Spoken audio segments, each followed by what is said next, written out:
Good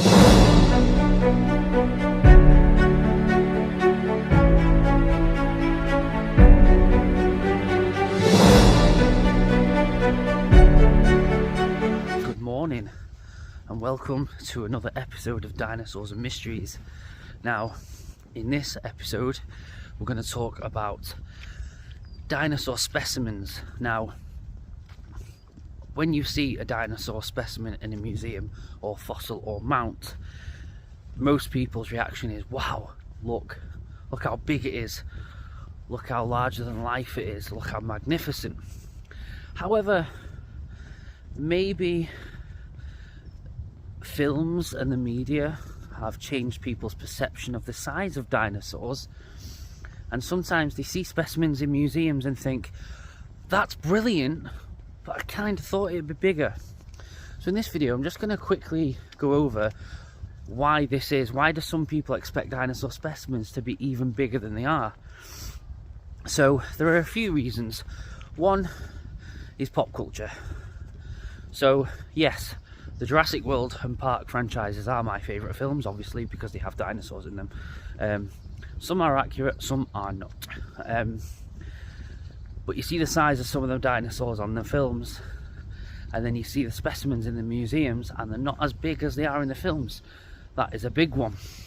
What's the next one?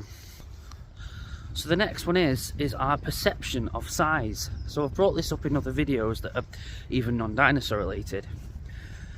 Maybe people just judge the wrong size when they see these specimens.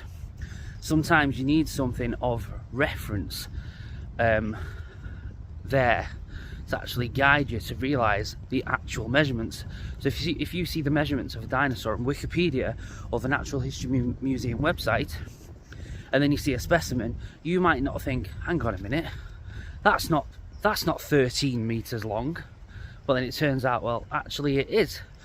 Your brain just doesn't think it is. So sometimes it's our perception of size that can lead us to that conclusion that it's not as big as it should be. Now this is the main one. This is the more paleontological reason. A lot of dinosaurs, a lot of specimens, not all of them, but a good handful of them, were actually specimens of dinosaurs that died when they were either juvenile or adolescent.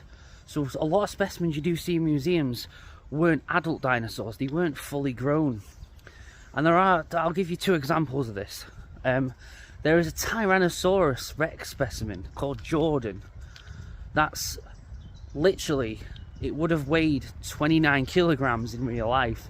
Now, I've not weighed myself in a while, but I know I weigh at least, last time I weighed myself was 64 kilograms. It's probably a bit more than that now. So that puts that into perspective. And I believe it might have been 2 meters long. You know, so well, that's a Tyrannosaurus Rex specimen. Oh, that's a bit obvious. If you saw that in a museum, you would just assume, well, it must be a baby. Another example of this is Sophie. Now, Sophie is a famous Stegosaurus mount at the Natural History Museum in London. The reason she's famous is because she's 80% complete. Now, Stegosaurus specimens are rarely found intact. You would rarely find a Stegosaurus specimen with its skull intact, and a lot of the plates are missing. You do get a lot of plates found, but not necessarily with the rest of any of its other skeleton.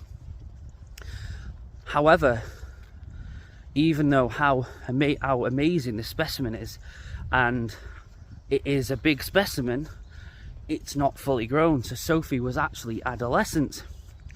I believe Sophie was around 3 meters high and about 6 meters long. In life, fully grown, they could grow up to 6 meters tall and about 9 meters long. So even then, you read measurements on Stegosaurus on Wikipedia, and then you see Sophie the Stegosaurus, and you think, it's not as big as it says.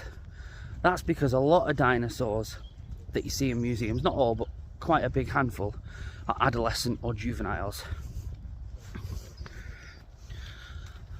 Now, why is this? This is because a lot of juveniles or adolescents were taken out by other dinosaurs. They were taken out by a predator, or they were taken out by another predator. So a predatory dinosaur could have been taken out by another predatory dinosaur, or they had an injury that meant that they couldn't function or defend themselves anymore. So there are a lot of specimens out there that are juvenile or adolescent. So it's a mixture of, in my opinion, humans' perception of size being incorrect, pop culture as well. But on the paleontological side of it, quite a big handful of specimens are not fully grown adults. A lot of them are adolescents or juveniles that you see in museums. But if you was to see one of these mounts that you don't think is as big as it should be, then with muscle, tissue and flesh alive in today's world, you would think completely different, because you would think, wow, that's bigger than a horse, that's bigger than an elephant, that is bigger than a polar bear, that is bigger than a giraffe. So admire them.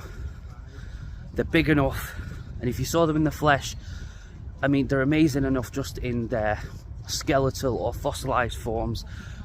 So they are magnificent creatures, and we can dwell on their specimens. Stay safe.